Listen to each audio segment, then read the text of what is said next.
le moment de vous présenter une autre chronique branchée sur ma santé avec ma bonne amie Cathy Tétrault. Comment vas-tu, Cathy? Ça va très bien. Merci. Good. Écoute, Cathy, la semaine dernière, une chronique a fait énormément réagir. La différence entre une discussion et un débat, et ça peut dégénérer extrêmement rapidement. Et tout ça nous a apporté sur la notion qu'on a vraiment été en surface sur le civisme et le cybercivisme. Cette semaine, tu veux nous parler des compétences qu'on doit développer, des compétences relationnelles, des compétences émotionnelles et l'importance que ça a pour nos enfants et nos adolescents. Pourquoi c'est si important? Bien, le civisme, dans le fond, là, court et rapide, là, c'est pour bien fonctionner en société. Donc, bien fonctionner dans le monde réel autant que dans le monde virtuel. Alors, ça nous amène, Cathy, à parler d'apprentissage socio-émotionnel. Je suis un gars de sport, moi, là. Vas-y simplement pour que je puisse comprendre, OK? Je prends Oui. mes notes, mais là, je veux vraiment comprendre c'est quoi ça, les apprentissages socio-émotionnels. Bien, en ce moment, pour prévenir plusieurs comportements problématiques, il y a une vague d'apprentissages qui sont proposés par les chercheurs, par les écoles, utilisés dans plein de contextes. Ce sont les apprentissages socio-émotionnels. Et pour prévenir justement la violence sur le web ou le manque de civisme, ces apprentissages-là sont proposés. Mais on peut les apprendre à la maison. Ça semble compliqué, là, mais dans le fond, c'est gérer les émotions, reconnaître ses émotions, savoir écouter les autres. Tu sais, ça joint un peu le débat de la semaine passée, là. Il y a des façons, premièrement, il faut savoir c'est quoi. Hein? Il y a 5 apprentissages socio-émotionnels, puis il faut savoir comment aussi s'assurer qu'on va développer ça chez nos petits comme chez nos ados, puis peut-être que certains adultes aussi, là. Donc, Ouais. c'est ça, c'est pas inné, là. On n'est pas avec tout ça, hein. Faut que ce soit appris par les parents ou vraiment par les parents en premier, par l'école, puis là, comme ça, en transmettant l'information. Ça, c'est un bon point.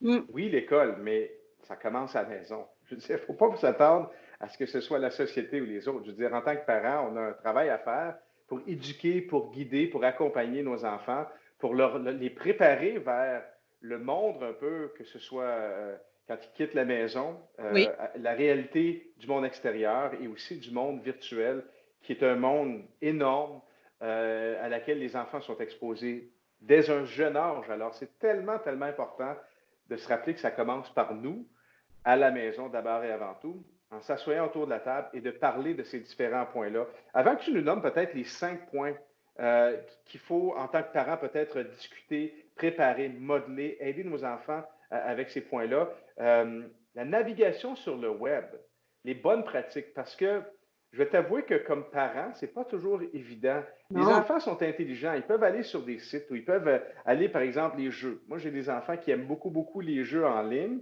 Alors, c'est facile d'aller supprimer ou de fermer une fenêtre quand papa s'en vient. Alors, c'est pas nécessairement si facile que ça on peut leur montrer des bonnes pratiques pour la navigation sur le web, mais on ne sait pas nécessairement, et je suis peut-être naïf, on ne sait pas toujours trop comment vérifier.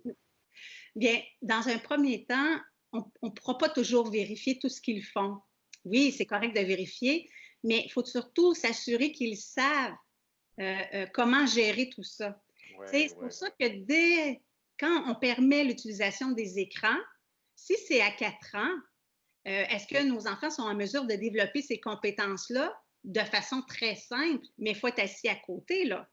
Et plus on est assis, plus à la minute où on donne accès à un écran, peu importe l'âge de l'enfant, la première fois, déjà, on peut déjà entamer des je t'apprends à bien naviguer, je t'apprends à bien gérer tes émotions ou qu'est-ce qui se passe sur le web. Alors déjà, il faut leur dire, il n'y a rien d'anonyme. Rien d'anonyme. Ça, c'est la première chose. Fait que plus tard, si tu as à gérer ou à mettre des photos ou à exprimer des opinions, il va falloir que tu penses avant parce que après, il est trop tard. Rien n'est anonyme. Non, c'est vrai, c'est un très, très bon point. Il faut favoriser le développement des habiletés socio-émotionnelles des enfants. Tu nous en as parlé tout à l'heure, tu as parlé des 5 points. Peux-tu nous développer, nous expliquer quels sont ces 5 points, Cathy?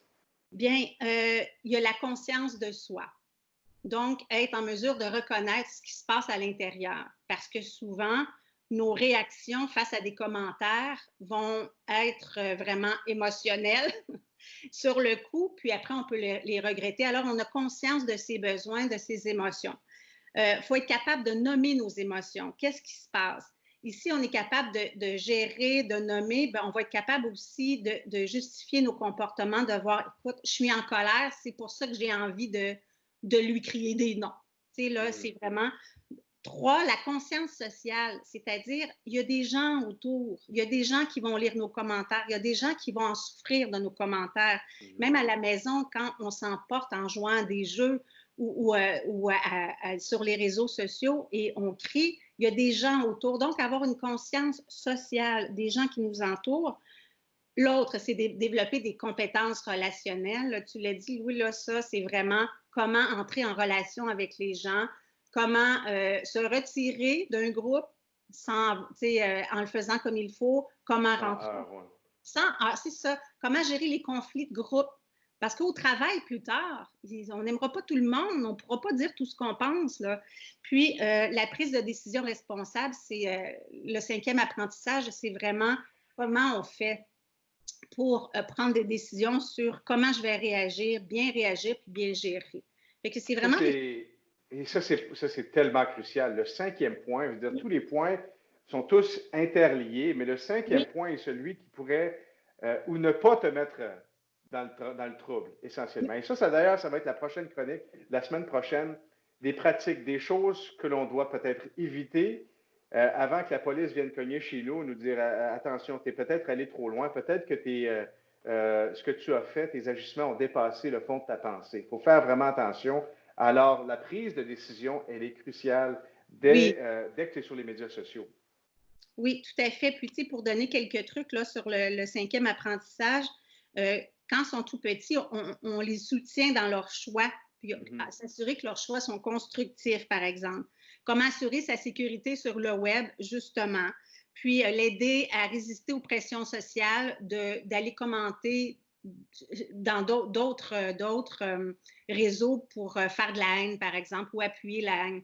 Alors, la capacité de prendre des décisions responsables, c'est en tout temps. Ça va servir pour bien des choses. Et si on commence à penser à se créer un faux compte, un compte anonyme, c'est peut-être parce qu'on va potentiellement, pas toujours, il y a des gens qui le font juste parce qu'ils veulent être anonymes, passer en catimini, mais des fois, c'est pour aussi proférer des menaces ou des mauvaises choses. Pensez-y. Et moi, entre autres, sur les médias sociaux, il y a des gens qui t'aiment bien, il y a des gens qui ne t'aiment pas nécessairement sur les médias sociaux. Alors, on le sait tous comment ça peut aller. Moi, par moment, je vais t'avouer, Cathy, il m'est déjà arrivé de vouloir répondre à des gens et leur dire un peu ce que je pensais des fois des propos, puis des choses qui sont carrément gratuites. Mais j'ai une règle du 10 secondes. Je l'écris, je vais le regarder pendant 10 secondes. Super. Et là, peut-être, je me dis, c'est peut-être pas une bonne idée de l'envoyer. Et souvent, le 10-15 secondes fait toute la différence avant de peser sur le bouton envoi. Peut-être un petit truc. Et parlant de trucs, Cathy, lors de la prochaine chronique, comme je le mentionnais, on va vraiment parler de choses qui peuvent vous aider à éviter de vous mettre les pieds dans les plats. Toujours extrêmement intéressant. Je vous rappelle, pour ceux qui regardaient la chronique, de nous suivre sur YouTube, sur la page Facebook, de partager les chroniques et aussi, il y a des liens, il y a des captures d'écran, mais les liens aussi pour vous donner davantage, peut-être vous accompagner davantage dans tout ce qu'on vient de discuter. Cathy, merci infiniment encore une fois, grandement apprécié. J'ai pris beaucoup de notes. Oui, c'est vraiment un sujet très important, les apprentissages. Puis, c'est ça, comme tu as dit, là, à la fin, je vais mettre des ressources puis des liens où vous pouvez trouver comment faire pour développer ces compétences-là à la maison.